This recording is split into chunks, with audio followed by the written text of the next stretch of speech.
नमस्कार दोस्तों, मेरा चैनल कथा भक्ति सागर में आप लोग का स्वागत है। आज हम माघ मास की कृष्ण पक्ष की एकादशी षटतिला एकादशी व्रत की कथा सुनेंगे। एक समय दालव ऋषि ने पुलस्त्य ऋषि से पूछा, हे मुनीश्वर, मनुष्य मृत्यु लोक में ब्रह्मा हत्या आदि महान पाप करते हैं और दूसरे के धन की चोरी करते हैं तथा दूसरे की उन्नति देखकर ईर्ष्या आदि करते हैं, परंतु फिर भी उनको नरक की प्राप्ति नहीं होती है। सो इसका क्या कारण है?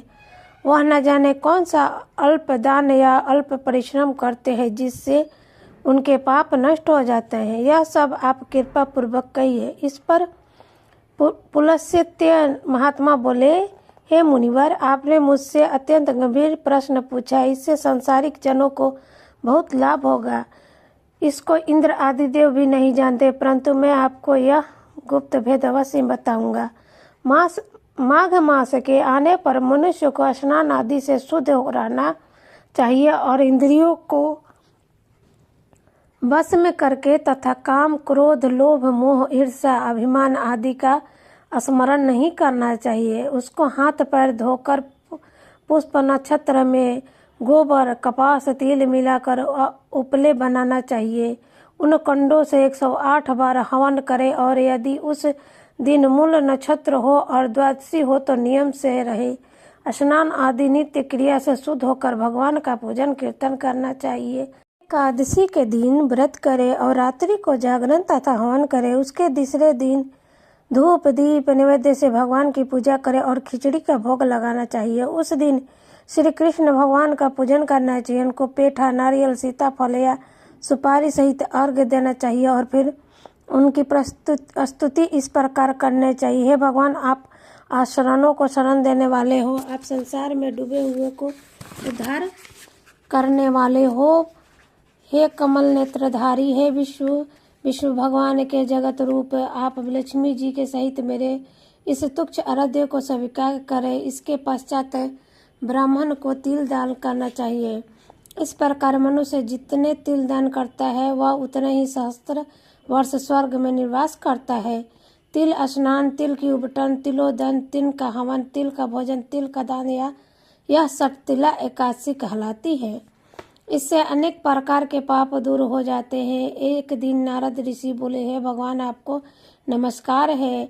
इस षटतिला एकादशी को क्या पुण्य होता है और उसकी क्या कथा है, सो कृपा करके कहे।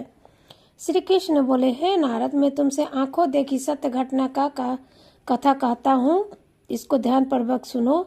प्राचीन समय में मृत्यु लोक में एक ब्राह्मणी रहती थी। वह सदैव व्रत किया करती थी। वह 1 माह तक व्रत करती रही। इससे उसका शरीर अत्यंत दुर्लभ हो गया। वह अत्यंत बुद्धिमान थी, परंतु फिर भी उसने कभी भी देवताओं तथा व्रतों से अपना मन अस्थिर नहीं किया। इस प्रकार मैंने सोचा कि इस ब्राह्मणी ने व्रत आदि से अपना शरीर क्षुब्ध कर लिया है, इसको वैष्णव लोक भी मिल जाएगा, परंतु उसने कभी अन्न दान नहीं किया, इससे इसकी तृप्ति होना कठिन है। ऐसा सोचकर मैं मृत्यु लोक में गया और उस ब्राह्मणी से अन्न मांगा। वह बोली, हे महाराज, आप यहाँ किस लिए आए हैं?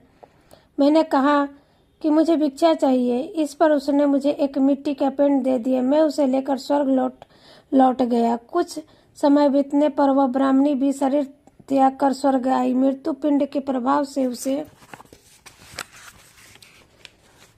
उस जगह एक आम वृक्ष सहित गृह मिला, परंतु उसने गृह को अत्यंत वस्तुओं से शून्य पाया। वह घबराई हुई मेरे पास आई और कहने लगी, हे भगवान, मैंने अनेकों व्रत किए आदि इसकी पूजा की है, परंतु फिर भी मेरा घर वस्तुओं से विहीन है, सो क्या कारण है? मैंने कहा, तुम अपने गृह को जाओ और देव स्त्रियों को देखने आएंगे, तब तुम उसे षटतिला एकादशी का पुण्य और विधि सुन लो, तब ही द्वार खोलना। भगवान के ऐसे वचन सुनकर वह अपने घर को गई और जब देव स्त्रियां आई और द्वार खुलवाने लगी, तब वह ब्राह्मणी बोले कि यदि आप मुझे देखने आई हो तो षटतिला एकादशी का महत्व कहिए। उनमें से एक देव स्त्री बोली, सुनो, मैं कहती हूँ। जब उसने षटतिला एकादशी का महत्व सुना दिया, तब उसने द्वार खोला। देव स्त्रियों ने उसको सब स्त्रियों से अलग पाया। उस ब्राह्मणी ने भी देव स्त्रियों के कहे अनुसार सटतिला का व्रत किया और इसके प्रभाव से उसका गृह धन धान्य से भरपूर हो गया। अतः मनुष्य को मूर्खता त्याग कर सटतिला एकादशी का व्रत करना चाहिए। इससे मनुष्य को जन्म जन्म में आरोग्य प्राप्त हो जाएगा। इस व्रत से मनुष्य के समस्त पाप नष्ट हो जाते हैं।